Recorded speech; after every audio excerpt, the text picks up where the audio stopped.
오늘 말씀의 제목은 소중하게 여기는 것을 놓아라. 더 큰 것이 온다. 라는 제목 가지고 하나님의 말씀 선포하도록 하겠습니다. 오늘 본문 말씀 보면 아브라함과 이삭의 말씀이 나옵니다. 우리는 너무나 많이 들었던 말씀이지만 정말 우리가 이 말씀을 들을 때마다 새삼스럽게 믿음이 끌어오르는 것 같습니다. 나는 본능적으로 살 것인가, 생명의 성령의 인도함을 받고 살 것인가, 두 생각이 동시에 떠오릅니다. 나는 정말 이런 시험대에 하나님께서 올려놓을 때 어느 것을 선택할 건가 라는 생각을 다시 한번 또 해보았습니다. 그럴 때 저는 제 마음속으로 그런 생각을 했습니다. 생명의 성령의 법을 선택하리라. 그 무엇보다도 바꿀 수 없는 주님을 선택하리라 라는 고백을 했습니다. 이 세상에 어떤 것이 내게 풍요를 안락함을 준다 할지라도 우리 주님과는 바꿀 수 없다. 영생과는 바꿀 수 없다라는 생각을 했습니다. 지난 주간에 저희 센터에 연로하신 노인 한 분이 아침에 청소를 하러 오십니다.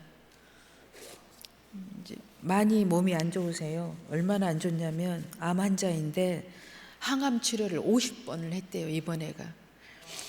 저는 그 정도로 심각한지는 몰랐죠. 정말 저도 자세히 암 환자에 대해서 제가 구체적으로 많이 아는 것이 없기 때문에 이제 컴퓨터한테 제가 좀 물어봤어요. 그랬더니 보통 사람은 50번을 할 수 없답니다. 50번을 이제 하신 거죠. 그런데 이제 그분과 대화를 하는데 눈이 이미 두 눈 주위가 자세히 보니까 그날 아침에 새카매지셨더라고요.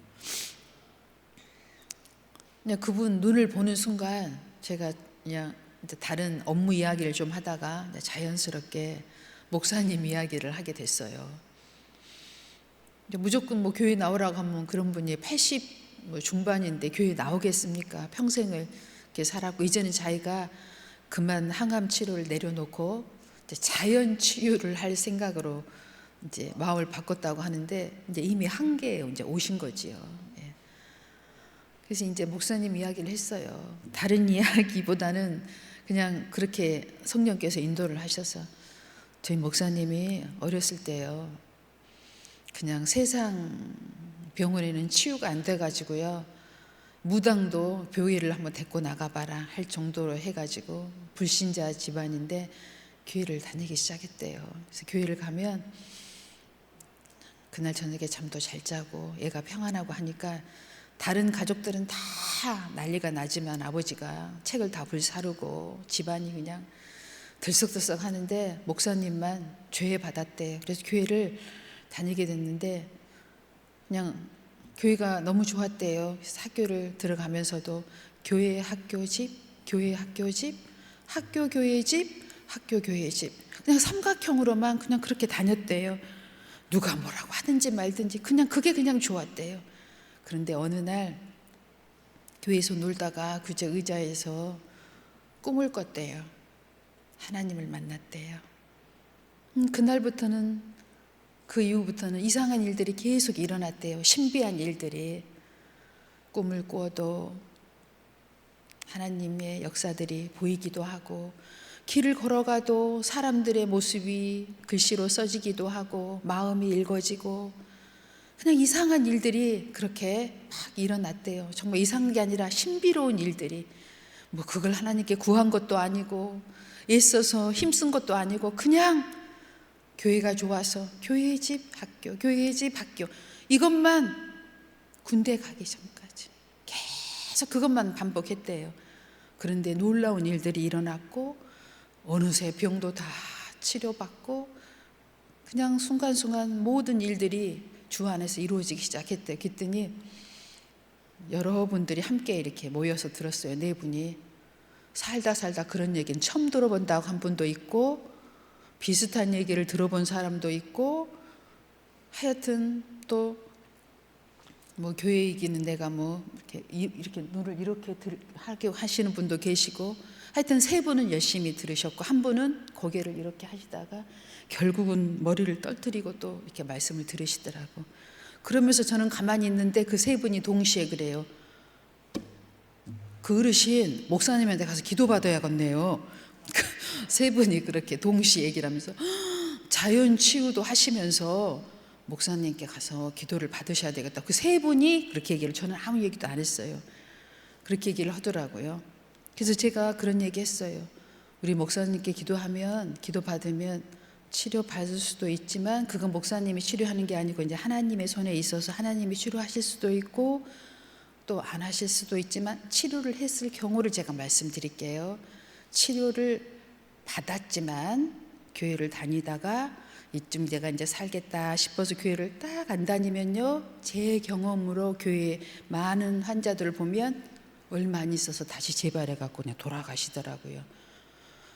왜 그러는지 제가 이제 그 이유를 말씀드리면, 하나님은 이 땅에 우리의 삶을 우리가 치료받고 이렇게 건강하게 사는 것도 원하시지만 하나님께서는 더 큰 궁극적인 계획을 갖고 계십니다. 이 땅에서 우리가 행복하게 사는 것을 뛰어넘어 영생, 천국을 우리가 소유하기를 원하세요. 거기까지 도달하기를 원하시기 때문에 우리가 중간에 포기하면 다시 고통이 찾아와서 하나님을 찾도록 하시는 그런 단계입니다. 하나님은 거기까지를 원하세요. 그런데 우리 어르신께서도 혹시 치유받고 내가 이제 삶았다 싶어서 교회를 안 나오시면, 이런 일이 생기면 그땐 책임을 못 집니다. 제가 미리 이 말씀을 딱 드렸어요. 그랬더니 그분이 정말 그 정도 환자니까 얼마나 깊이 생각하겠어요. 제가 얘기하는 것 이상으로 깊이 생각하셔가지고 그 다음날 쪽지를 저한테 딱 써놨더라고요. 제가 교회를 다닐까 해서 집 식구하고 상의를 해보았더니 집 식구가 안 된다고 합니다. 불교이기 때문에. 그래서 제가 집 식구의 의견에 따라 교회는 못 다닐 것 같으니 저한테 신경 끄세요.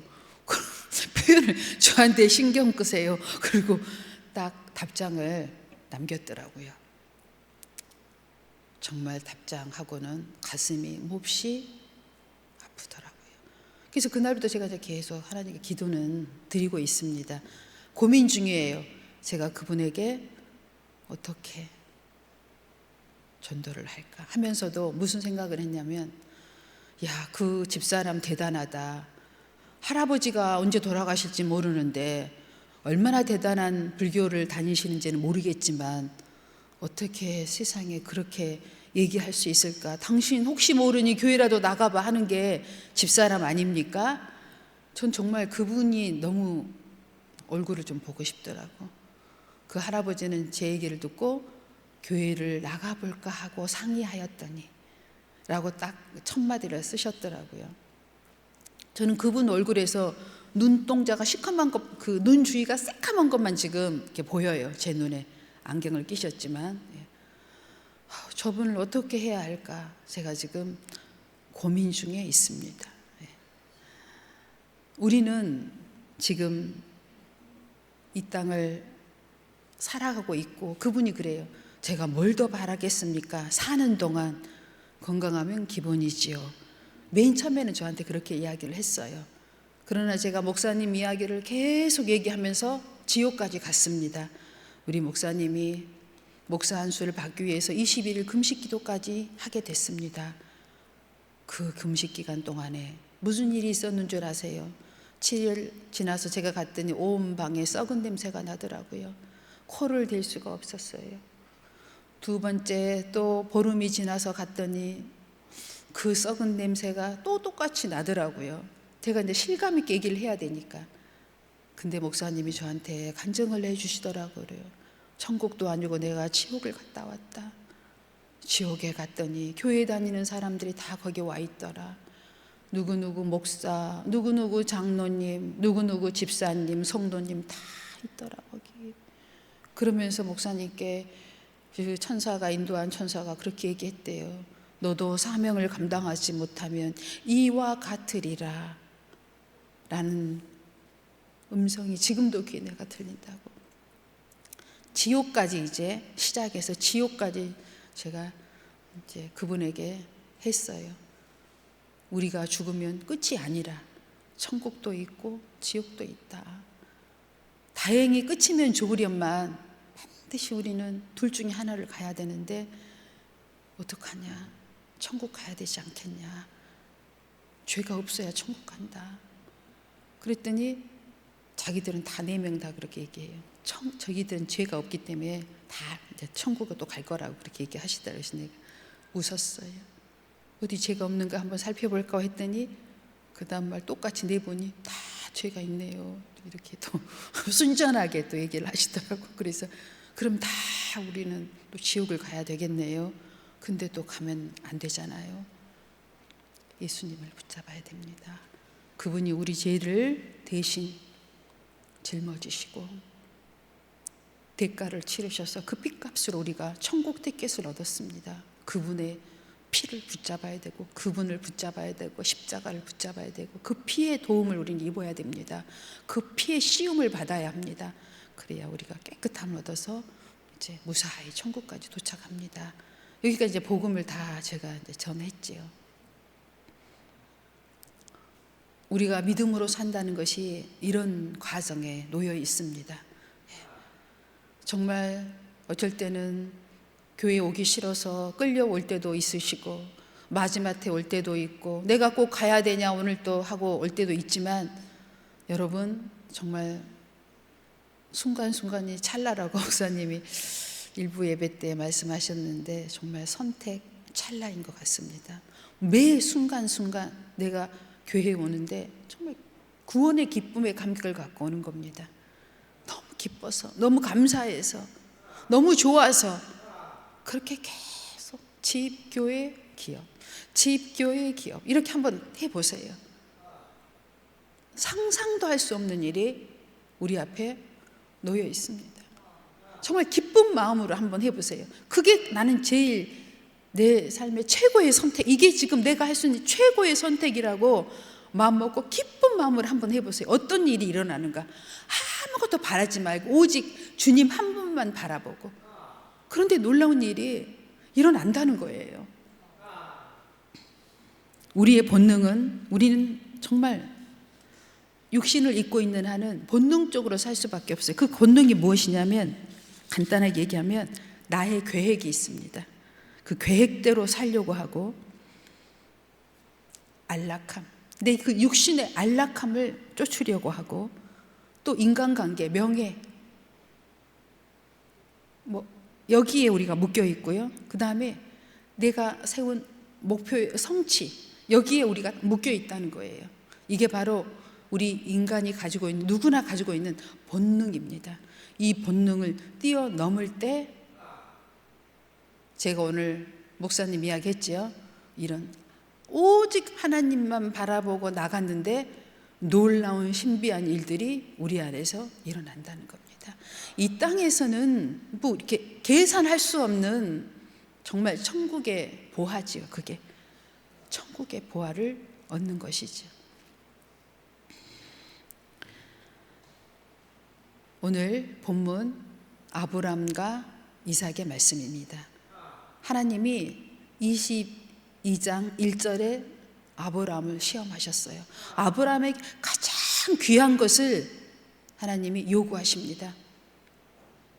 하나님이 아브람을 시험하시려고 그를 부르시되 아브람아 하시니 그가 이르되 내가 여기 있나이다. 뭐 하려고요? 시험이요. 네가 이제까지 믿음으로 잘 왔는데 내가 너 한번 시험해 볼게. 가장 귀한 100세에 얻은 독생자 이삭을 내게 번제로 바치라는 거예요.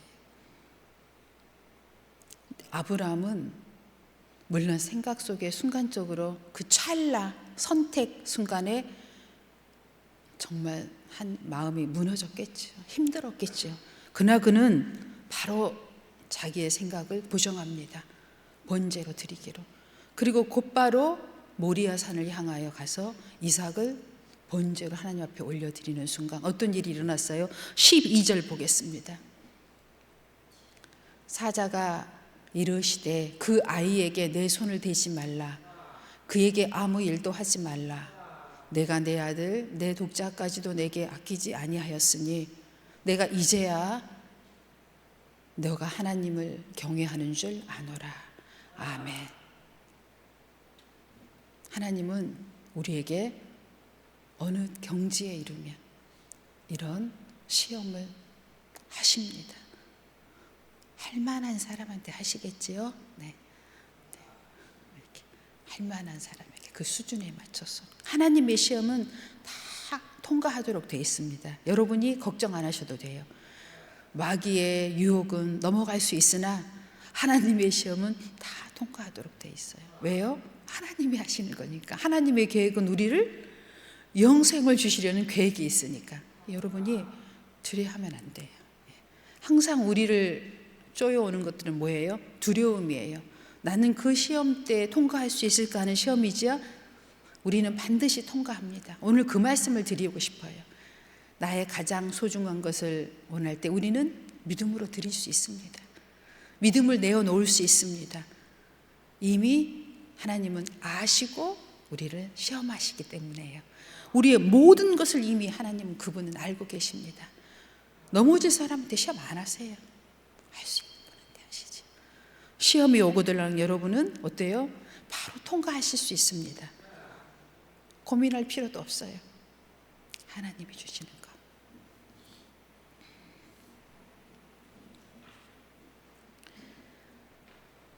어느 나라에 위대한 임금이 있었어요. 그 임금이 신하, 아주 충성된 신하 3명을 불렀습니다. 그리고 자루 3개를 그들에게 각각 나누어 주었어요. 그리고 그들에게 이렇게 명령했습니다. 궁전 뒷뜰에 가면 과수원이 있다. 이 과수원에는 세계에서 가장 맛있고 훌륭한 멋있는 이 과일들이 있는데 이 자루 안에 그 과일들을 너희들 마음껏 아마 담아오도록 해라. 해가 지기 전까지. 그렇게 이제 신하를 보냈습니다. 해가 지기 전에 3 신하가 이제 열심히 과일을 담는데 한 신하는 정말 그 과수원에서 가장 보기 좋고 훌륭한 과일들을 가득 담았어요. 한 신하는 뭐 임금님이 이거 다 안에까지 자세히 보겠어? 할 일도 많고 바쁘신 분이 그럴 리가 없을 거야. 그리고 썩은 과일, 뭐 못생긴 과일 대충대충 그냥 각 담았습니다. 또 다른 한 신하는 과일을 담기는커녕 풀, 나무까지 온갖 것들을 다 담고 위에만 살짝 과일로 덮었습니다. 뭐 이거 다 보겠어? 한마디로 그런 얘기죠. 그리고 이제 해가 뉘엿뉘엿 내려앉으니까 이제 자루를 끌어안고 임금님 앞에 섰습니다. 그때 임금님께서 명령하셨어요. 이 3 사람을 다 옥에 가두어라. 한 달 뒤에까지 한 달 동안 옥에 가두어라 하고 모두 가두어 버렸어요. 그리고 가두기 전에 임금이 이렇게 명령했어요. 너희들이 자루에 가득 담아온 그 과일들로 한 달 동안 먹도록 해라. 그 외의 음식은 이제 주지 않겠다라고 명을 내렸습니다. 한 달 동안 어떤 일이 일어났을까요? 맛있고 훌륭한 과일을 가득 담은 신하는 행복한 한 달을 보내고 썩은 과일을 담은 신하는 썩은 과일을 먹고 병들어 죽게 되었고 또 나뭇가지 풀잎만 가득 담은 그 신하는 먹을 게 없어서 굶어 죽었다는 탈무드의 이야기입니다. 그 임금도 그 위대한 임금도 충성된 신하를 시험한 거죠. 하는 걸 보면 알 수 있다는 거죠. 아마 그 임금은 알고 있었겠죠. 네. 그렇습니다. 다 알고 시험한 거예요. 누가 충성된지 알지만 시험 본 거지요. 네. 우리도 보통 이렇게 학교 다닐 때 여러분 시험 보지만 다 알잖아요. 누가 1등 날 거. 그 1등이 바뀌는 거 쉽지 않습니다. 대부분 1등 날 것이다 한 놈이 항상 1등 나요. 그죠? 꼴등 날 거다 한 놈이 꼭 꼴등 납니다. 다 정해져 있어요. 학교 다닐 때 시험 쳐봤잖아요. 네. 중간 다 알고 있어요. 쟤는 중간, 여지없이 중간 합니다. 그 2등이 1등으로 올라오는 거 청지개벽에 올라오는 것이요. 1등을 지키기 위해서 얼마나 열심히 공부하는지 몰라요. 남이 보이지 않는 곳에서 공부합니다. 1등은 원래. 중간은 뭐예요? 남이 보는 데서 하지요. 네. 꼴등은 뭐예요? 절대로 안 합니다. 그래서 꼴등이죠. 네. 우리는 이런 탈무드의 신화를 통해서 우리가 하나님 앞에 어떻게 믿음으로 살아야 할 것을 교훈 받을 필요가 있습니다. 하나님의 말씀 계속 보도록 하겠습니다. 빌립보서 3장 8절입니다.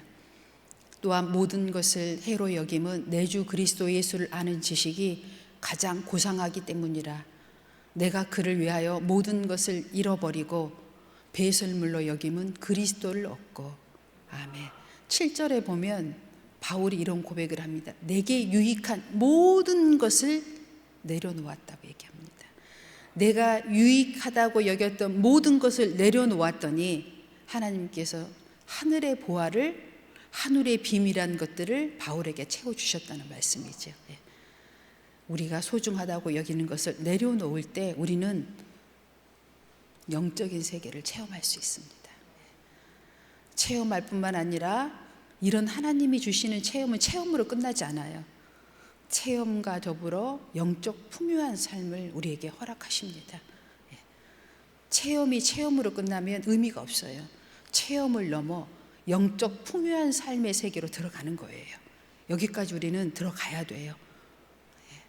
그 다음 말씀 보겠습니다. 요한복음 11장 43절에서 44절입니다. 이 말씀을 하시고 큰 소리로 나사로야 나오라 부르시니 죽은 자가 수족을 배로 동인 채로 나오는데 그 얼굴은 수건에 쌓였더라. 예수께서 이르시되 풀어 놓아 다니게 하라 하시니라. 아멘. 여기서 우리는 하나 꼭 짚고 넘어가야 할 부분이 있습니다. 예수님께서 나사로를 무덤에서 불러내었습니다. 그러나 나사로는요, 그 영혼은 지금, 그 육신은 살아서 무덤 밖으로 나왔지만 그 수족이요, 붕대로 똘똘, 수의, 배로 똘똘 쌓여 있어서 꼼짝도 하지 못했어요. 생명은 들어 있었지만 움직이질 못했어요. 그게 뭐예요? 그래 예수님께서 다시 말씀하십니다. 그 배를, 수의를 다 풀어놓아 다니게 해라, 자유롭게. 이게 무슨 말씀이에요? 우리는 이 말씀의 의미를 오늘 깊이 깨달아야 합니다. 우리가 구원을 받았고 영생을 얻었고 천국을 소유했다고 하면서도 진짜로 진리로 자유를 얻지 못하고 있어요.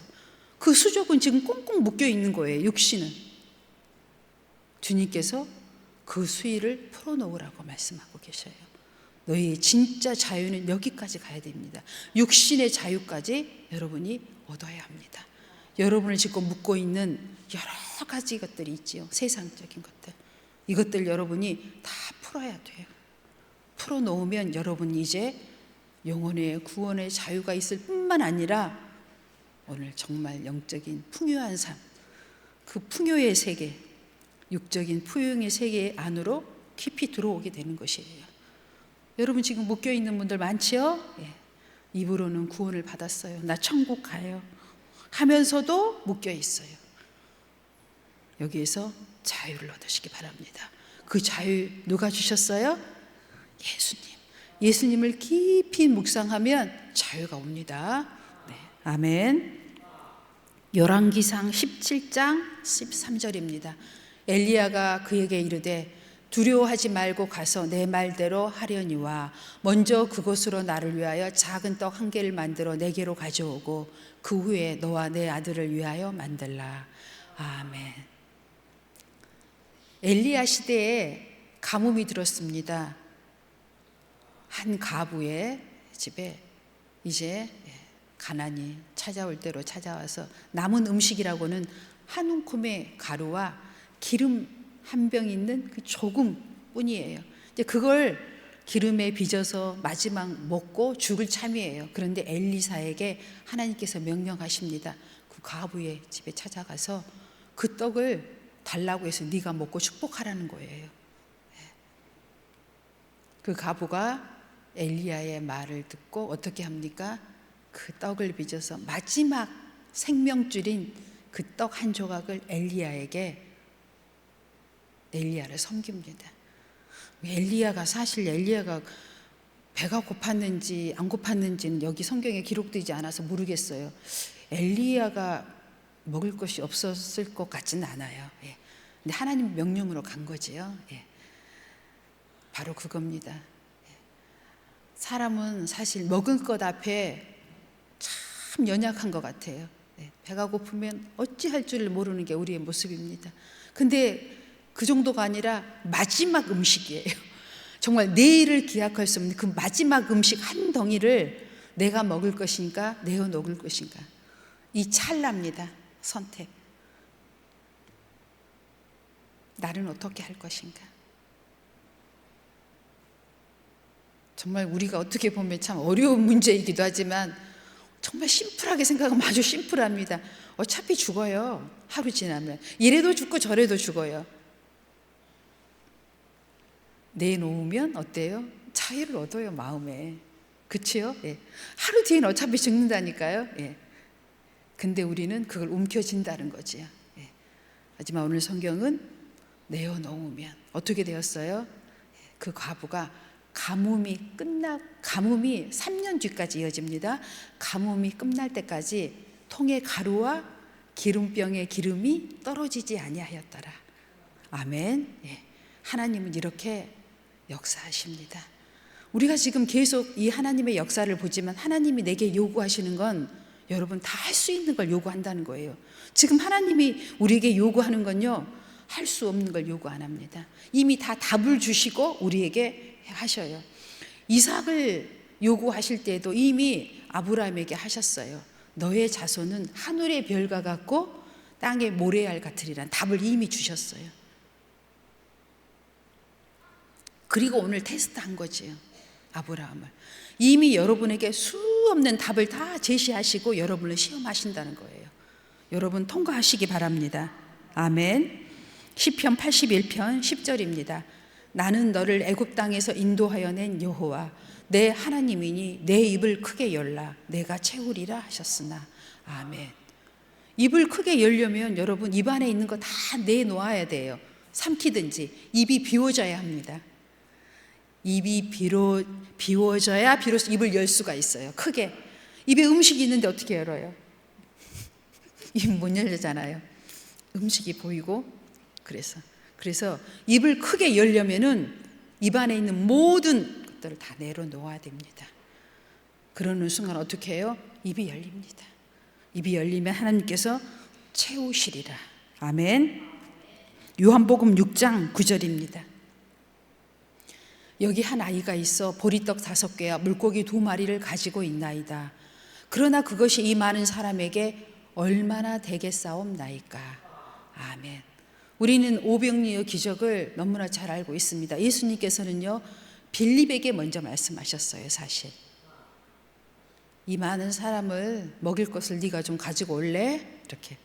그랬더니 빌립이 논리적으로 설명합니다. 어디서 이 많은 사람이 먹을 음식을 사올 수 있습니까? 사올 수도 없고 그런 돈도 없습니다. 저는 못합니다. 안드레도 들었습니다. 같이. 안드레는 어땠어요? 바로 믿음을 찾아 헤맵니다. 그리고 거기에서 어린아이 하나를 발견하셔요. 그 어린아이가 보리떡 5개와 물고기 2마리를 내려놓습니다. 오병이의 기적이 주님의 손에 들리는 순간 기적으로 바뀌죠. 오늘 여기서 우리는 참 많은 것을 깨닫게 됩니다. 너는 어리니까 빠져. 너는 초등학교니까 새벽기도 할 수 없어. 너는 초등학생이고 중학생이니까 11조 안 해도 돼. 첫 열매, 첫 꽃, 제 1순위 나중에 어른이 돼서 해야 돼 라고 부모님들 생각하고 계세요? 3살 버릇 80까지 간다. 우리나라 속담입니다. 신앙의 훈련은 어릴 적부터 하는 것이 최고입니다. 6살 때부터 목사님이 교회를, 집을 왔다 갔다 뛰어갔다 집으로 왔다. 그게 그냥 너무 좋았대요. 잠도 교회 가서 자고. 그게 좋아서 한 거지 누가 교회 가면 복 받는다더라 해서 그게 한 게 아니에요. 어릴 적부터 훈련된 신앙은 우리를 영적 풍요의 세계로 인도한다. 여러분, 이 어린아이가 그냥 내놓을 수 있었을까요? 그거 내놓으면 지도 배고플 텐데, 광야인데 먹을 것을 지금 사올 수도 없고 가져올 수도 없는데 다 교육되어진 거예요. 그래서 내어놓을 수 있었고 성경에 기록되고 오늘도 우리들에게 읽혀지고 있습니다. 선포되어지고 이 어린아이는 천국에서 큰 상을 받았겠죠? 네, 그랬을 것 같아요. 여러분, 어린아이라고 무시하지 마십시오. 영적으로 똑같이 대우하시고 성장할 수 있도록 기회를 주시기 바랍니다. 창세기 13장 9절입니다. 내 앞에 온 땅에 있지 아니하냐. 나를 떠나가라. 내가 좌하면 나는 우하고 내가 우하면 나는 좌하리라. 아멘. 아브람과 조카 롯의 이야기입니다. 우리는 아브라함이 정말 어떻게 이렇게 할 수 있었을까 정말 저도 생각해 봤어요. 자기가 어른이고 한참 조카니까 아주 한참 아래잖아요. 그런데도 자기의 모든 우선순위를 포기하고 조카 롯에게 먼저 선택하라고 선택권을 주잖아요. 정말 아브라함다운 모습인 것 같아요. 네. 우리는 정말 이런 상황이 닥칠 때 어떻게 할 것인가? 네. 하나님은 우리에게 또 말씀하십니다. 너희에게도 이런 상황이 선택이 오거들랑 아브라함처럼 하라고 우리에게 말씀을 주신 거예요. 창세기 13장 14절에서 18절입니다. 롯은, 그 조카 롯은 보기 좋은 풍요로운 땅을 선택해서 떠났지요. 그 이후에 아브라함 어떻게 되었을까요? 굶어 죽었을까요? 한번 보겠습니다. 롯이 아브라함을 떠난 후에 여호와께서 아브라함에게 이르시되 너는 눈을 들어 너 있는 곳에서 북쪽과 남쪽 그리고 동쪽과 서쪽을 바라보라. 보이는 땅을 내가 너와 내 자손에게 주리니 영원히 이르리라. 내가 내 자손이 땅에 티끌 같게 하리니 사람이 땅에 티끌을 능히 셀 수 있을진데 내 자손도 세리라. 너는 일어나 그 땅을 종과 횡으로 두루 다녀보라. 내가 그것을 내게 주리라. 이에 아브라함이 장막을 옮겨 헤브론에 있는 마부리 상수리 수풀에 이르러 거주하며 거기서 여호와를 위하여 제단을 쌓았더라. 아멘.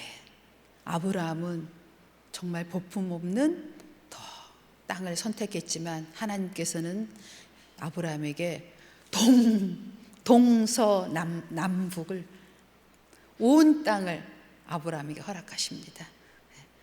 여러분, 하나님 나라 일할 때 어때요? 힘들고 어려운 것은 네가 했으면 좋겠고 안 힘들고 덜 봉사해도 되는 건 내가 할게. 혹시 이런 생각하신 적 있으세요? 오늘 한번 생각을 바꿔보시기 바랍니다. 선택지를 한번 바꿔보시기 바랍니다. 더 힘들고 어려운 쪽은 내가 선택하고 가벼운 것은 다른 분에게 양보해 보십시오. 어떤 일이 일어나는지. 동서남북의 축복이 여러분에게 성경에 이른 것처럼 똑같이 약속으로 구하지 않아도 오게 될 줄로 믿습니다. 아멘. 가장 소중한 것을 내려놓으라. 더 큰 것이 다가온다. 기도하겠습니다. 하나님 아버지,